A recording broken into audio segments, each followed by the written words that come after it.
Hi, welcome back everybody. So thank you so much again for watching this video. So अभी तक हमने जितनी भी एंगुलर वीडियोस बनाई हैं उसमें हमने देखा है कैसे आप एक एंगुलर एप्लीकेशन बना सकते हो, उस एंगुलर एप्लीकेशन के अंदर आप कंपोनेंट कैसे क्रिएट करते हो। सो इन दिस वीडियो हमारा जो मेन टॉपिक है डिस्कस करने के लिए सबसे पहले कि अगर आपके पास एक एप्लीकेशन में मल्टीपल कंपोनेंट हैं तो उन कंपोनेंट्स के बीच में आप डेटा ट्रैवल कैसे कराएंगे, या जिसको हम in short technically we call it component communications. So as we know if we are going to create an Angular application, सबको पता है एक एप्लीकेशन के अंदर आप सारा कोड एक सिंगल कंपोनेंट में नहीं कर सकते। हमें उस कोड को डिफरेंट डिफरेंट कंपोनेंट्स में डिवाइड करके आप उसे डिफरेंट डिफरेंट रीयूजेबल केसेस में आप उसे यूज़ करोगे। अब सबसे मोस्ट इंपॉर्टेंट पार्ट क्या आता है कि अगर आप दो या दो से ज़्यादा कंपोनेंट अगर साइमल्टेनियसली आप उन्हें यूज़ कर रहे हो तो आप उन दोनों डेटा कैसे ट्रैवल कराओगे। It may be into in multiple components, completely depend on your requirement. Okay, so suppose as per today topic which is Angular component communication, तो हमें सबसे पहले देखना है कि कंपोनेंट जब हम मल्टीपल बनाएंगे तो उसमें डेटा ट्रैवल कैसे कर सकते हो। Let's see. So suppose here we have a plot in my application. It may be a Angular application module. So सबको पता है हमें कि एक एप्लीकेशन, जब भी हम कोई एंगुलर एप्लीकेशन स्टार्ट करते हैं सबसे पहले हम एक मॉड्यूल बनाएंगे, या फिर हम जो एग्जिस्टिंग मॉड्यूल है आप सिंपल एप्लीकेशन के लिए उसे भी आप यूज़ कर सकते हो। तो अगर एक एंगुलर एप्लीकेशन के अंदर मेरे पास किसी भी एक मॉड्यूल में मेरे पास एक कंपोनेंट है, अभी के लिए इसका नाम सपोज कंपोनेंट 1 है। रियल टाइम एप्लीकेशन में सपोज एक आप होम पेज डिजाइन कर रहे हो और आपके होम पेज में एक कंपोनेंट है हेडर, एक कंपोनेंट है बॉडी सेक्शन, एक कंपोनेंट है फुटर सेक्शन, एक कंपोनेंट है मेन्यू, और so many, it may be a login component.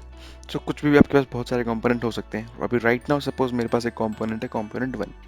Second component का नाम है कंपोनेंट 2। मे बी आपके केस में कंपोनेंट का नाम अलग हो सकता है, but it may be anything else. Suppose we have two components and I need to pass some data from component 1 to component 2 and component 2 to component 1. Now अब depend क्या करता है इन components की प्लेसिंग कैसे। Are they sibling components? That means क्या ये same component एक किसी रूट component में क्या बोलेंगे अपने रेंडर हुए हैं, या फिर एक कंपोनेंट जो कंपोनेंट 2 है वो कंपोनेंट 1 के अंदर रेंडर हुआ। That means you can say a nested component.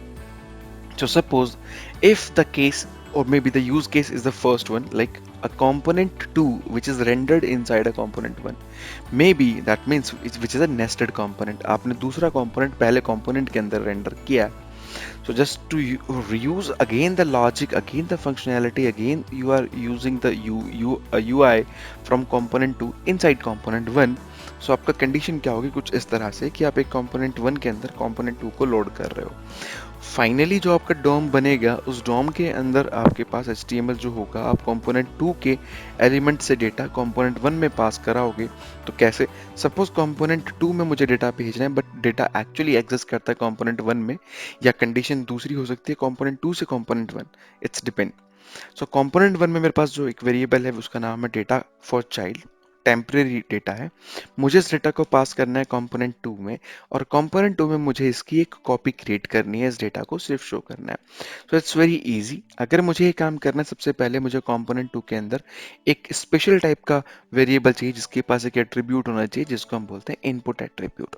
So input attribute help करेगा इस पर्टिकुलर वेरिएबल या प्रॉपर्टी को कि इस कंपोनेंट की एग्जिस्टिंग बाउंड्री से बाहर जाके भी ये डेटा रीड कर सकता है। That is we call input attribute. So input attribute के अकॉर्डिंग आप जिस भी पैरामीटर पे ये डेकोरेटर अप्लाई करेंगे उस डेकोरेटर के थ्रू आपको नोटिफिकेशन मिले, मतलब दैट मीन्स आप एक just general word notification that you can understand like this variable can get the data from outside this component. That's very pretty simple. If the case is just completely different, like we have some data in component 2 and we need to pass this data in component 1, which is just the reverse. So होगा क्या कि जैसे ही आप किसी variable में कोई changes करोगे component 2 में, तो वो सारे चेंजेस आपका कंपोनेंट 2 की लाइफ साइकिल खुद से हैंडल कर लेगी, वो चेंजेस बाहर नहीं जा पाएंगे। It's like a bubbling. आपने चाइल्ड कंपोनेंट के अंदर इवेंट कोई परफॉर्म किया, कोई डेटा चेंज हुआ, उसे सेम कंपोनेंट ने, उसकी सेम कंपोनेंट की लाइफ साइकिल ने एट द सेम टाइम उसको वहीं पे हैंडल किया। आपका जो रूट कंपोनेंट है उस तक वो डेटा नहीं पहुंच पाया। तो इसके लिए हमें सबसे पहले क्या करना है, which is again simple, but we need something extra from the previous strategy.